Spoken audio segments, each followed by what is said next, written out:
तुमच्याकडे 100 रुपये आहेत आणि तुम्ही ते शेअर बाजारात गुंतवू शकता का? होय, अगदी बरोबर. तुम्ही ते 100 रुपये शेअर बाजारात गुंतवू शकता.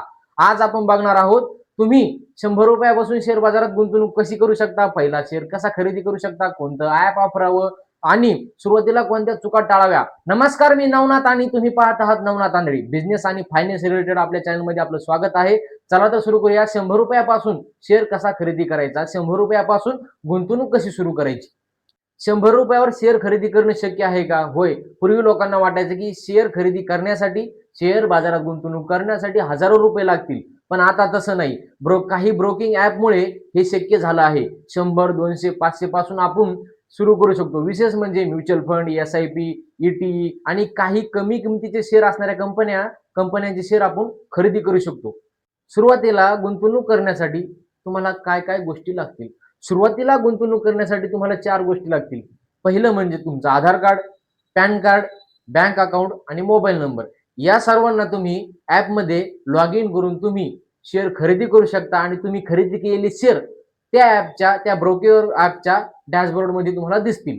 100 रुपयापासून गुंतवणूक करायची आहे. नवीन शिकणाऱ्यांनी हे 3 पर्याय लक्षात घ्यावे. एक, म्युच्युअल फंड, SIP आणि निफ्टी 50 फंडमध्ये, निफ्टी 50 इंडेक्स फंडमध्ये तुम्ही गुंतवणूक करू शकता. छोट्या छोट्या निफ्टी 50 किंवा SIP, काही SIP 100 रुपयापासून सुरू होतात.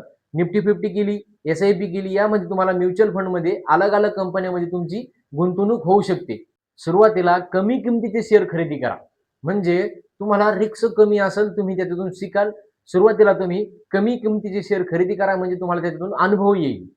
ETE, एक्सचेंज ट्रेड फंड, म्हणजे तुम्ही म्युच्युअल फंड आणि शेअर या दोन्हीचा मिश्र प्रकार आहे. यामध्ये तुम्हाला काही ETE 100 ते 300 युनिट, म्हणजे एक युनिट 100 ते 300 रुपयापर्यंत तुम्हाला खरेदी करता येतो. पहिला शेअर खरेदी कसा करायचा? आता पहिला शेअर कसा खरेदी करायचा आपण बघू. समजा तुम्ही ग्रो ॲप वापरत आहात. ॲप उघडा, ॲपमध्ये तुम्ही सर्च करा निफ्टी 50 इंडेक्स फंड.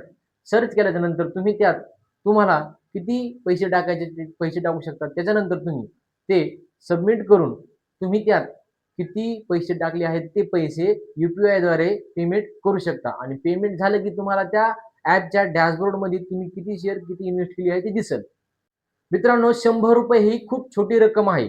100 रुपये आपण म्हणतो 100 रुपयानं काय होते, पण 100 रुपयानं जर आपण दर महिन्याला 100 टाकले तर एका वर्षात ते 1200 रुपये होतात. जर आपण 500 टाकले दर महिन्याला तर ते 6000 होतात. जर आपण 1000 रुपये टाकले तर तेच 12 महिन्यात 12,000 होतात.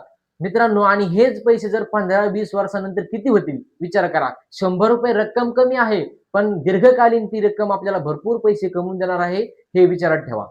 मित्रांनो, आजचा हा व्हिडिओ 100 रुपयापासून कशी गुंतवणूक करायची आपण बघितला. यामध्ये आपण काय शिकलो, आपल्याला काय बदल करावा, किंवा याच्या व्हिडिओमध्ये बघितल्यानंतर आपण 100 रुपयापासून गुंतवणूक करू शकतो का, हा स्वतःला प्रश्न विचारा. आणि असेच जर व्हिडिओ तुम्हाला पाहायचे असतील, 100 रुपयापासून गुंतवणूक कशी करू शकतो, आपण आजचा व्हिडिओ बघितला, असेच व्हिडिओ तुम्हाला बिझनेस रिलेटेड, फायनान्स रिलेटेड पाहायचे असतील तर चॅनलला लाईक करा, शेअर करा, सबस्क्राईब करा आणि ज्या मित्राला ह्या व्हिडिओची गरज आहे त्याला हा व्हिडिओ शेअर करा. भेटूयात पुढच्या व्हिडिओमध्ये. धन्यवाद.